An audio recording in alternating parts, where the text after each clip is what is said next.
And now, Sportsline Friday Night. Welcome to Sportsline Friday Night. I'm Eric Moon. Cole Sams has the night off. The playoffs are here, so we have a skeleton of coverage for you tonight to start off Halloween weekend. And we begin with our Sportsline Game of the Week, presented by your Southern Idaho Honda dealers. It's the Emotion Bowl Part 2. Idaho Falls and Skyline face off in the playoffs.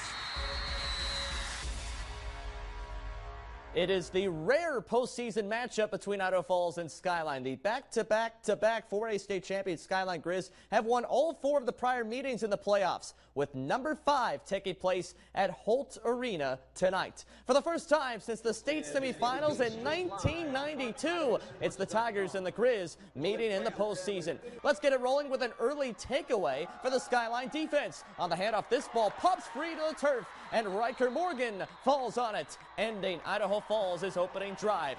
The Grizz moving the ball the other way, but with 4th and 8 here, that's no problem for Carmine Garcia, though. He drops it in the bucket for Zion Crockett. He'll take it in for a Skyline touchdown. It's 7-0 Grizz.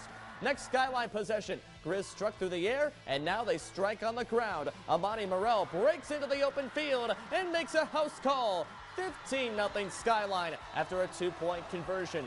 To the second quarter, same score. The call is to Morrell again, and he finds pay dirt again. It's all Grizz, 22-0 Skyline, and the big plays continued. Up 22 points, Alex Denner goes for the onside kick, and it works to perfection. He's got the ball, and the Grizz are in business once again.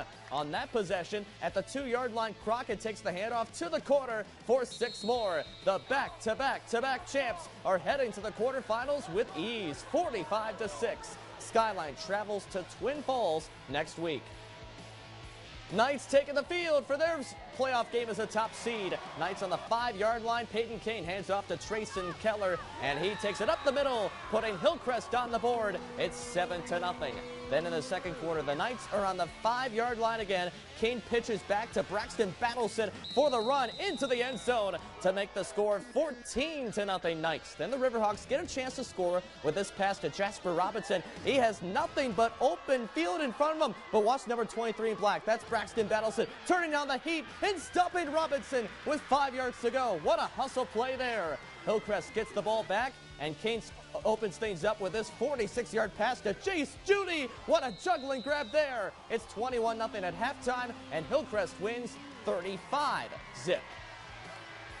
Hillcrest's opponent will be Skyview next week in Idaho Falls. Hawks eliminated the Shelley Russets in a close one, 21-14 tonight. War Memorial Field, you saw it there, one of the most beautiful venues in all of high school football. Tonight, Bonneville up north looking for an upset, but it would be a tough night for the Bees at Sandpoint. They're trying to skate on offense here, but the Bulldogs would pick them off. And that's pretty much how the whole game went for Bonneville. Sandpoint, always good in the playoffs, dominates Bonneville 48-0, ending a hard-fought Bees season.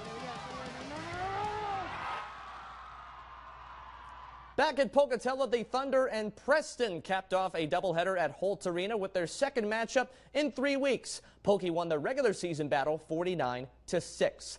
Here come the Thunder onto the field to face Preston, and Pokey would have its way early on. Opening possession for the Thunder. Drayson Contreras rolls right. He throws on the run and finds his man. That's Ty Wilkinson scoring the touchdown, and Pocatello has the 7-0 lead. On their next drive, the Thunder kept their possession alive with the same combination. Contreras to Wilkinson down the sideline here and into the red zone.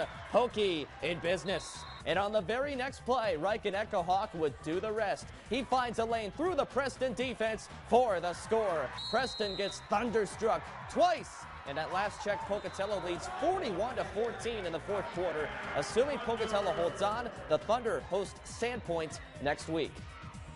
Rigby Trojans taking on the Milton Vikings, looking to start a run to a three-peat in 5A. Vikings start the ball but can't hang on. Rigby forces a fumble in the first minute, stopping their drive short quickly.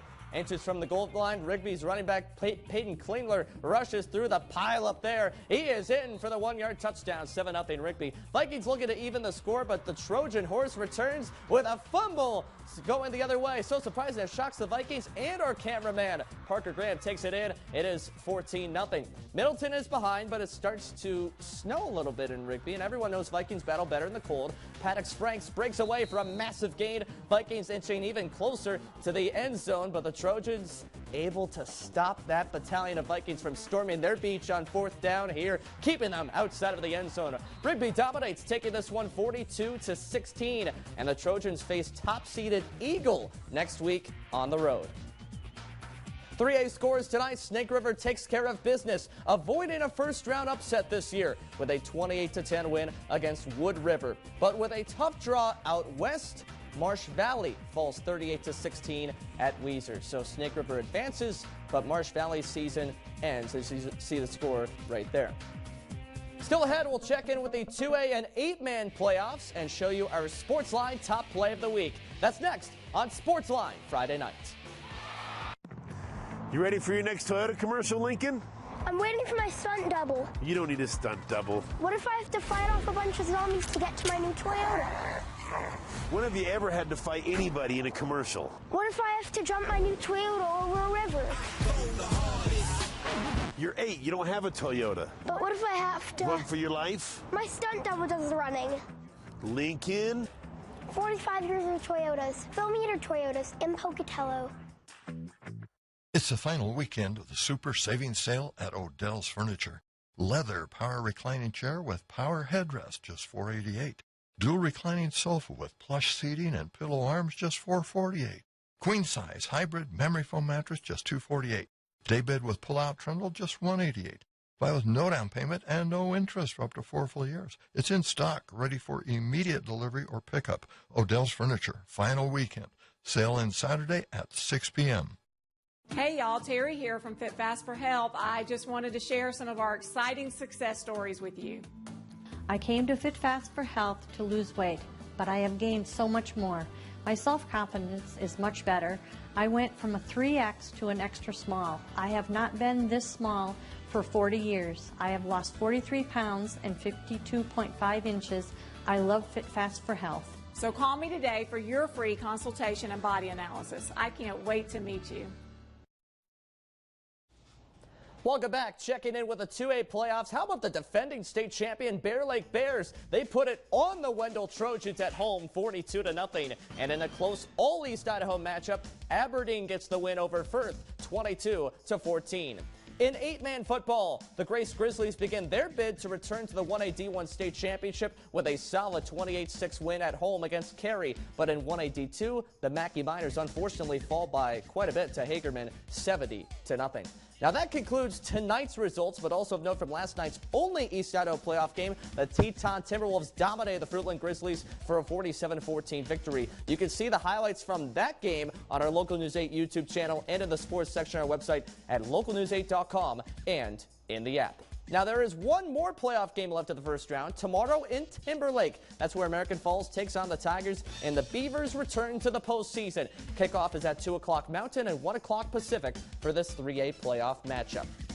Here we go with our Sportsline top plays that you voted on, starting at number 3. It comes from the South Fremont Sugar-Salem game, and Sugar's Carson Harris, who takes this handoff all the way to the house, making some moves at the end for 6. Now, we'll get back to that game shortly, but first, here comes top play number 2. It is Pocatello's Julian Bowie showing his basketball hops on the football field. He goes up and gets it for the score against Century. But with a late surge in voting at number 1, you voted for South Fremont's Skylar Forbush. It's a similar play from Forbush, and this is a terrific catch for the touchdown against Sugar-Salem. What a play there, and that is your top play of the week. How about that? That is quite a bit of scores and information and highlights for you all, and we'll have all the coverage for you on Local News 8 and Sportsline. We'll see you next time. Your local news is now available on any of these streaming services and devices.